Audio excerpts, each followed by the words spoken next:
Alright, last video of the week. This is video A20, and I'm doing number 17, and it's 1/3 minus 1/2. So the first thing I'm going to do is I'm adding, or subtracting in this case, fractions. So I have to find a common denominator. So I have a 3 and a 2, so my common denominator is going to be 6.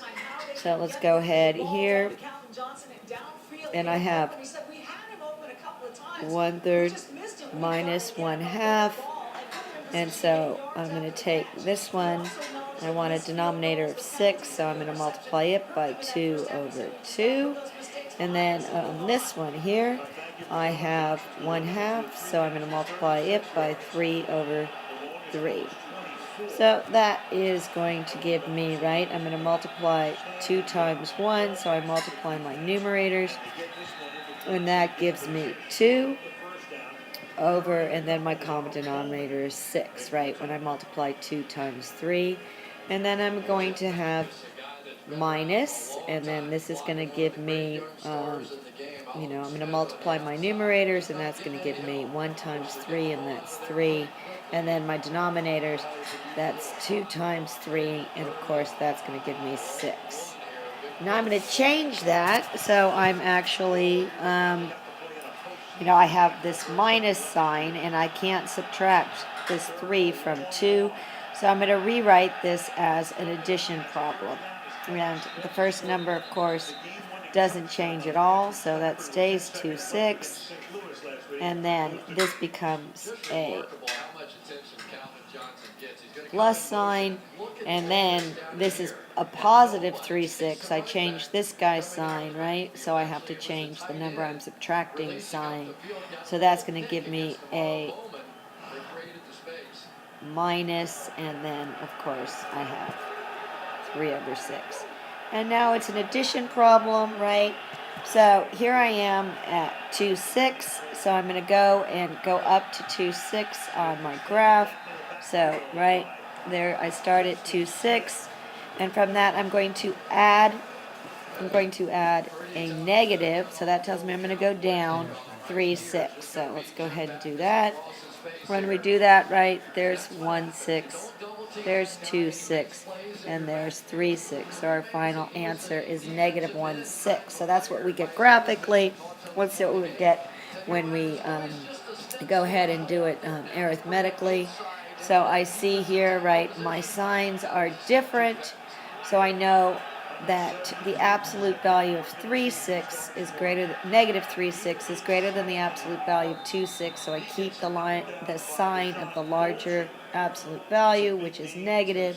So I know right off the bat my answer is negative.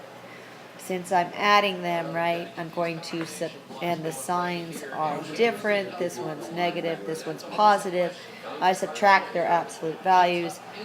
And so that's going to give me, right, the absolute value of negative 3, 6 minus the absolute value of 2, 6, which of course is 3, 6 minus 2, 6, which gives us a 1, 6.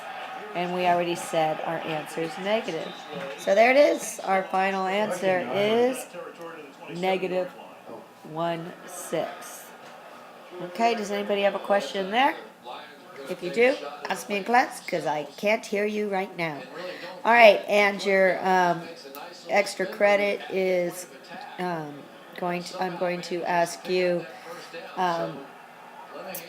the first thing I did, right, was I found a common denominator.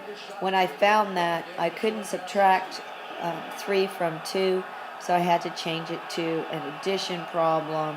I don't know, your extra credit. The question I'll ask you then is why, when I had 2, 6 minus 3, 6, did I write it as 2, 6 plus negative 3, 6?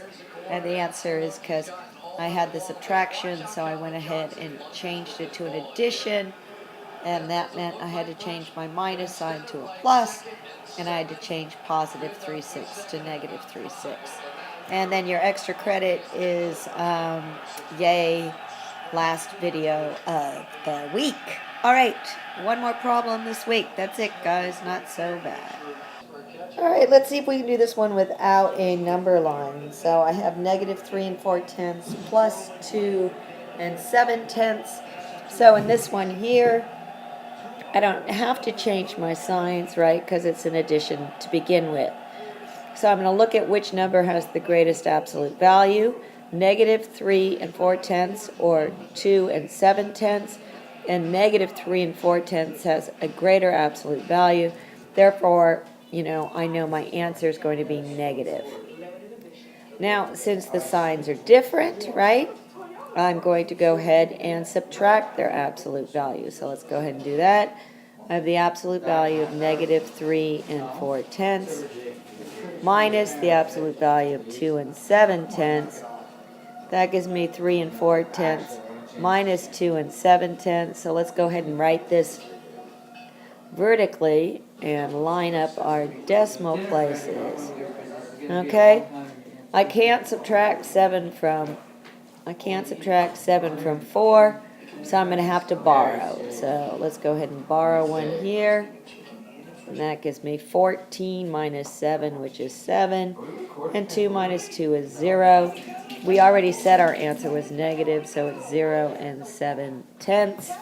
And your extra credit is going to be, why is the answer to this problem 0 and 7/10 and not 1 and 4/10?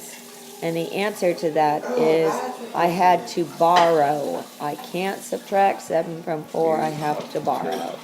All right, that finishes your videos for the week. Review, get ready for your quiz on Friday. Bon voyage.